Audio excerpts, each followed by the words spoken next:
Halo, Assalamualaikum. Perkenalkan, saya Anissa Agung Sejati dari Program Studi Kebidanan Sarjana Terapan Universitas Aisyah Yogyakarta. Saya akan berbagi pengetahuan dan tips menjawab soal perimenopause. Ada 5 soal. Teman-teman diberi waktu 1 menit untuk membaca masing-masing soal dan nanti akan saya berikan pembahasan. Teman-teman siap? Bismillahirrahmanirrahim. Sebelum mulai, kita berdoa dahulu.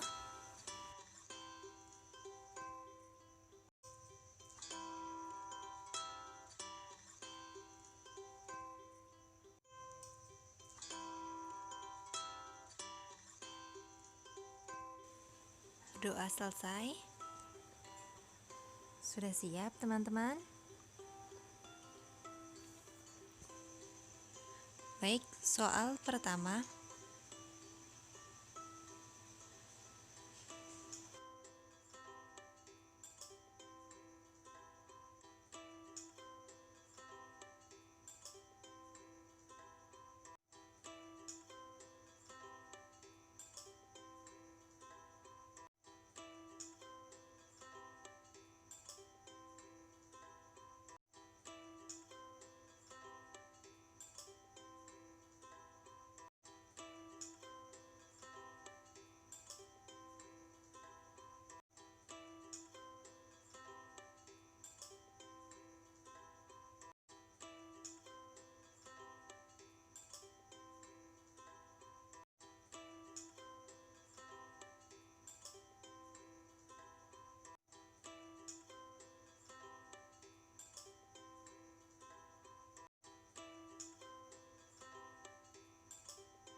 Baik, waktu sudah habis. Jawabannya adalah D.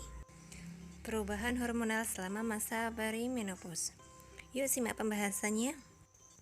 Ini adalah soal pengetahuan. Jadi kita harus mengetahui sindrom klimakterium itu apa sesuai diagnosa di atas.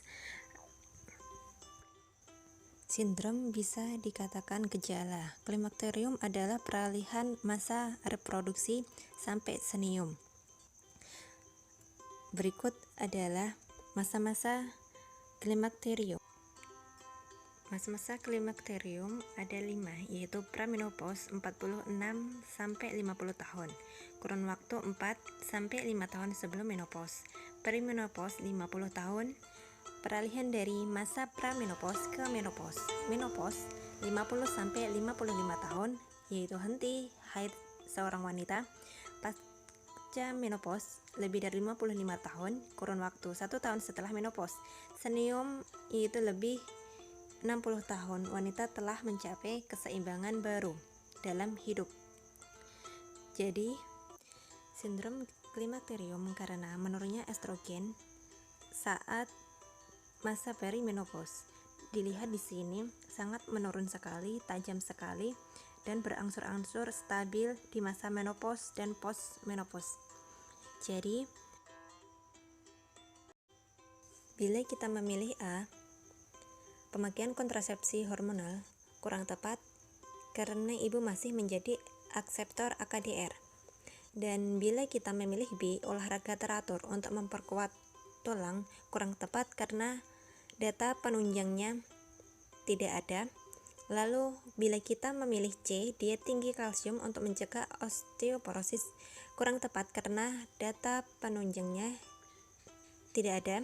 Lalu Bila kita memilih E, terapi hormon pengganti untuk mengurangi gejala menopause kurang tepat karena perlu konsultasi lebih lanjut dan tidak ada data penunjang. Jadi, jawabannya adalah E. Saya mempunyai tips untuk menjawab, yaitu yang digaris bawahi atau kuncinya yaitu umur ibu 49 tahun dan ibu mengeluh haid tidak teratur sejak 6 bulan terakhir, haid terakhir 2 bulan yang lalu, dan ibu mengalami sering susah tidur, banyak berkeringat di malam hari, serta ibu merasa khawatir. Lalu baca hasil pemeriksaan, yaitu normal, jadi abaikan. Di sana ada diagnosa, berarti itu perlu digarisbawahi, dan baca juga pertanyaannya, pendidikan kesehatan apa yang tepat. Jadi bisa berkesimpulan bahwa jawaban yang tepat adalah D. Baik, lanjut soal nomor 2.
Baik, waktu habis.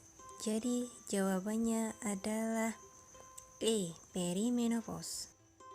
Kuncinya yaitu dilihat dari umur ibu 45 tahun, haid tidak teratur sejak 6 bulan terakhir, tidak haid 2 bulan, yang bisa disebut oligomenorrhea, yaitu merupakan gangguan siklus haid, menstruasi panjang lebih dari 35 hari, bisa tidak mendapat haid 1 bulan atau lebih. Lalu dilihat dari keluhan yang dirasakan, ibu meliputi sering merasakan panas, memerah, berkeringat pada wajah, yang merupakan gejala perimenopause. Lalu bila kita menjawab A, kasus tersebut belum menunjukkan tanda-tanda kehamilan, walaupun terjadi terlambat haid 2 bulan atau bisa dikatakan amenorrhea, yaitu ketiadaan menstruasi. Jadi A kurang tepat.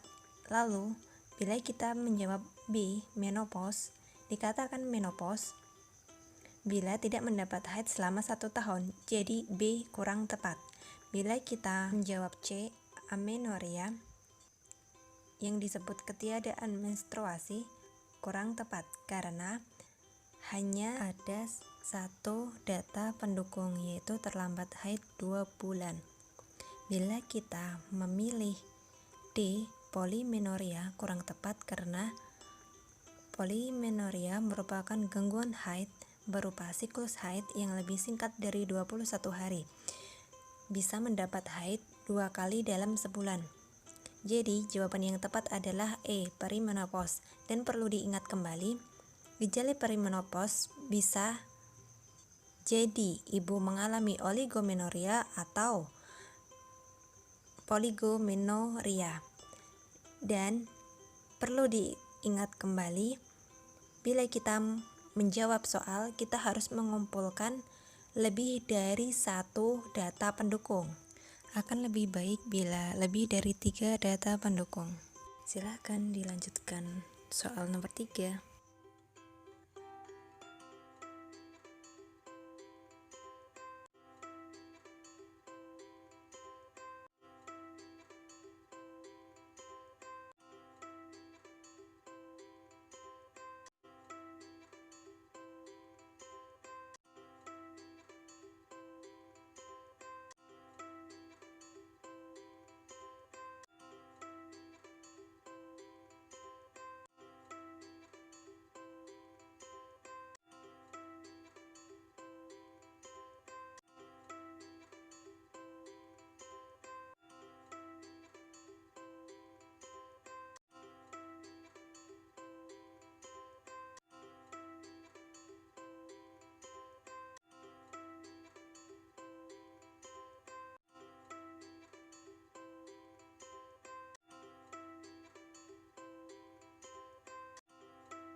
Waktu habis. Aplaus buat kita. Jawabannya adalah D, IVA-tes. Perhatikan kata kunci soal, yaitu keputihan pada perempuan menopause karena sudah tidak haid selama 2 tahun. Dan tempat pada kasus tersebut, yaitu puskesmas. Lalu dilihat pertanyaannya, yaitu pemeriksaan yang tepat. Apakah keputihan ibu merupakan keganasan atau merupakan gejala kanker serviks? Jadi bila kita menjawab A, pemeriksaan urin, kurang tepat karena pemeriksaan urin bukan untuk menegakkan diagnosa. Begitu juga B dan C, pemeriksaan USG dan darah, kurang tepat karena bukan untuk menegakkan diagnosa kanker serviks. Bila kita menjawab E, pap smear, kurang tepat karena hasil dari pap smear tersebut harus dikirim ke laboratorium yang lebih lengkap seperti rumah sakit atau laboratorium mandiri. Jadi jawabannya adalah IVA-tes, yaitu screening keganasan yang tersedia di puskesmas. Screening sederhana yang dapat diketahui hasilnya kurang dari 30 menit dan dapat dilakukan kapan saja di semua puskesmas. Baik, lanjut nomor selanjutnya.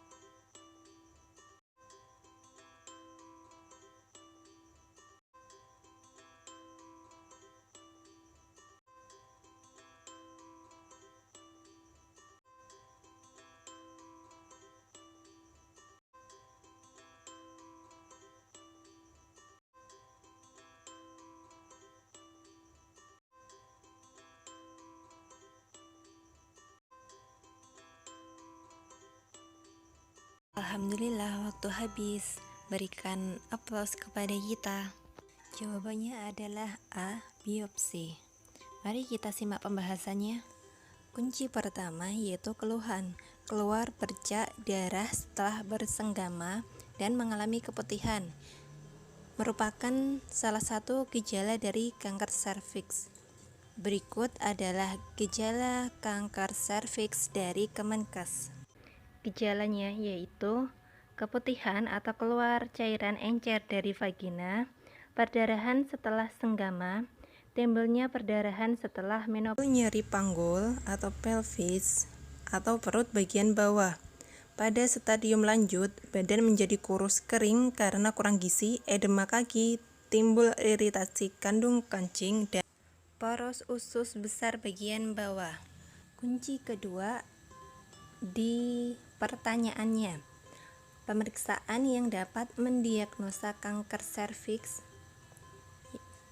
Jadi, bila kita menjawab E, darah lengkap, kurang tepat karena merupakan pemeriksaan penunjang dan tidak dapat menentukan diagnosa. Lalu, bila kita jawab pap smear, IVA test, dan USG vagina, kurang tepat karena merupakan screening. Berikut alur deteksi dini dan tata laksana untuk kanker serviks bila pasien di puskesmas. Saat inspekulus serviks dilihat bila normal, ulang berkala setiap 3-5 tahun sekali.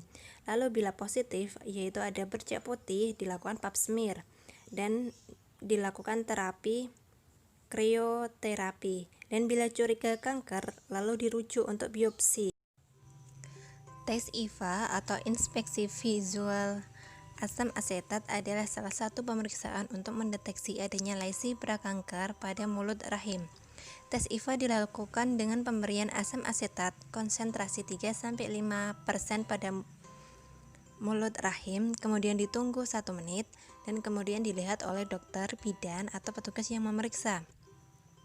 Hasil cukup akurat mencapai 90% untuk mendeteksi adanya lesi prakanker.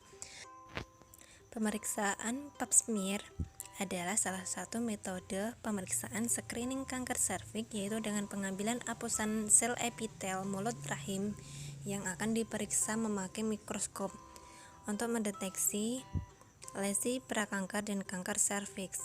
Menurut American Cancer of Society, pap smear dapat dilakukan pada wanita usia 21 tahun yang sudah aktif berhubungan. Wanita berusia 21-29 tahun setiap 3 tahun dan wanita 30-65 tahun 3 atau 5 tahun sekali. Wanita untuk 65 tahun ke atas tidak memerlukan tes pap smear lagi.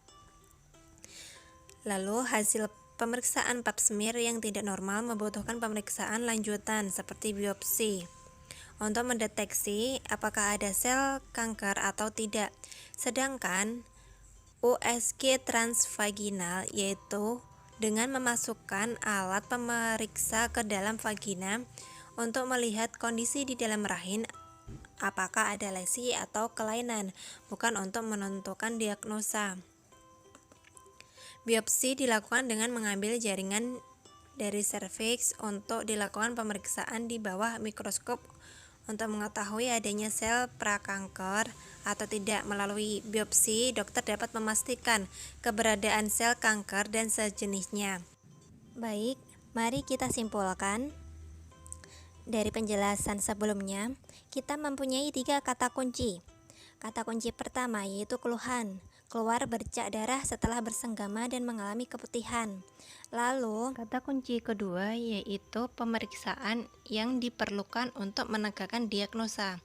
Dan kata kunci ketiga yaitu tempat. Jawabannya adalah biopsi. Baik, silahkan simak soal selanjutnya.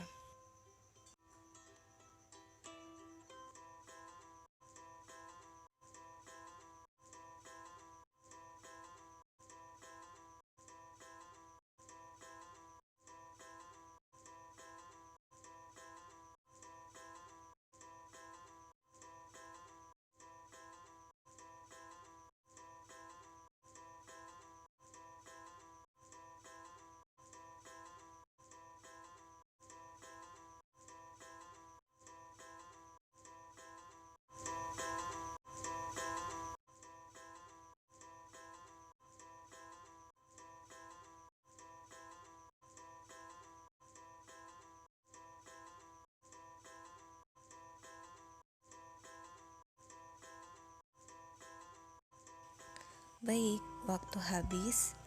Berikan aplaus kepada kita. Jawabannya adalah D, gangguan hormonal. Yuk kita simak pembahasannya. Perhatikan kata kunci pada soal yaitu di keluhan, menstruasi yang sangat banyak, lalu di umur 48 tahun, di siklus haid tidak teratur 2-3 bulan, hasil anamnesis, kadang sulit tidur dan gelisah, merupakan kunci kasus ini adalah perdarahan pada perimenopause.